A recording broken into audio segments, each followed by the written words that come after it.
Right, I'm just working on an Ampeg V4BH here. This is the main board. Just doing some routine service and stuff. I had to replace the power supply capacitors. One of them, this one here, started bulging on the top. Means it started getting hot and venting. And what caused that in this particular instance was I've replaced these resistors there, but they form like a voltage divider between these two caps, which are in series, which gives them a high voltage margin in the power supply, because they are the reservoir, the first main filter stage for the amp. Anyway, getting on there. One of those resistors there, when I was measuring the original ones, the lead popped out when I put the probe on it. It wasn't making connections, so only one of that capacitor, which is bulging, was probably taking the full voltage supply, and it had failed a bit prematurely. But anyway, we've replaced them, and we've actually got 400 volt caps in there now, which the originals were only 350 volts, so we've got a bit of extra margin there, just simply because that was the only thing I could find in that form factor with that rating and stuff from my supplier. But they're, you know, it's gooder. Anyway, what was I going on about here? So I'm just finishing up with this one, just checking and reflowing solder joints and stuff. Then we've got, these are the jacks on the back panel. These two form your effects loop. I believe this is the send. And I was reflowing these, and I noticed when I desoldered this one to clean off the old solder before I reflowed it, one of the pins like moved around freely, and I thought, oh, is that broken or something? Then I noticed blobs of solder underneath it, and then I removed it and found that we've actually got, it looks like they may have replaced this jack, the previous tech, and they've just tacked some wire, you know, bus wire or whatever, or old component leads, something like that, onto this jack, and then installed it like that. Wouldn't recommend doing that, like maybe in an emergency, just to get you through 1 gig or something. But tack solder joints are just not, you can't rely on them. Like, it just adds another potential point of failure into your whole thing. There's already enough points of failure in these things. Why add more, right? Another thing that I had to rework was the bias supply. So that little trim pot there, that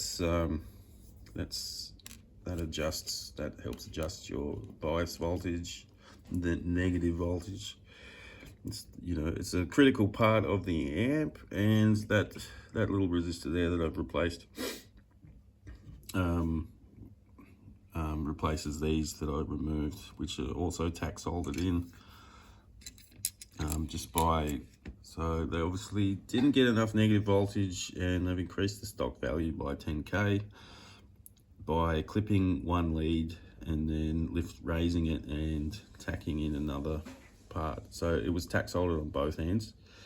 I wouldn't do that in critical part of an amp circuit.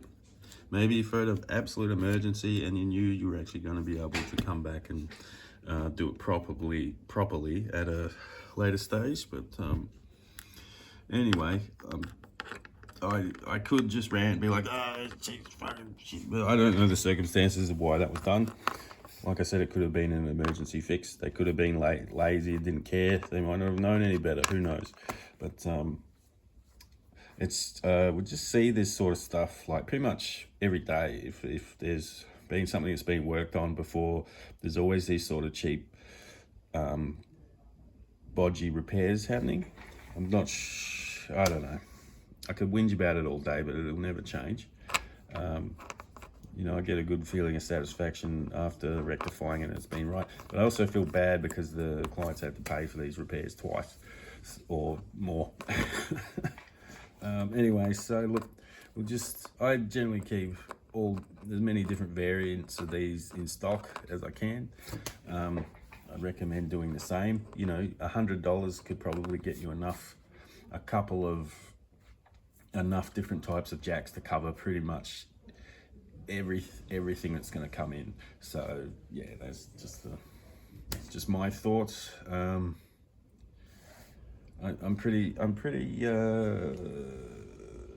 lackadaisical in creating content, and I generally find myself with enough time to sit down and put effort into creating something. But if you enjoy this kind of stuff or don't enjoy it, I'd love to know your thoughts. If you have a specific kind of content, or you have anything that you think I should talk about, I'd love to know about it. This is obviously a very small channel. I think there's about 30 of you at the moment. But yeah, if you have anything specific you'd like to know about, let me know, because I'm really not sure. I'd like to create a YouTube channel and put some content up there, but I'm not sure what angle to go at. There's already quite a few brilliant techs who are posting really good stuff out there, so I probably want to come up with an angle that's slightly different, I guess.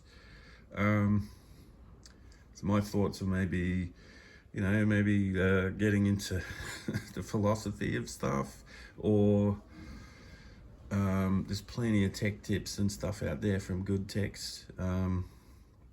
You know, you've got Lyle, Psionic Audio, you've got Brad's Guitar Garage, you've got Mr. Frankie at Forgotten Gear Restorations. There's that another young fella, what's he called, Yatesy. There's heaps of good guys out there documenting this stuff. But anyway, I'd like to have some kind of online presence that does something, but I just don't know the angle. So if you have any ideas, or you just want to rant at me and tell me I'm an idiot, I'd love to hear about that too.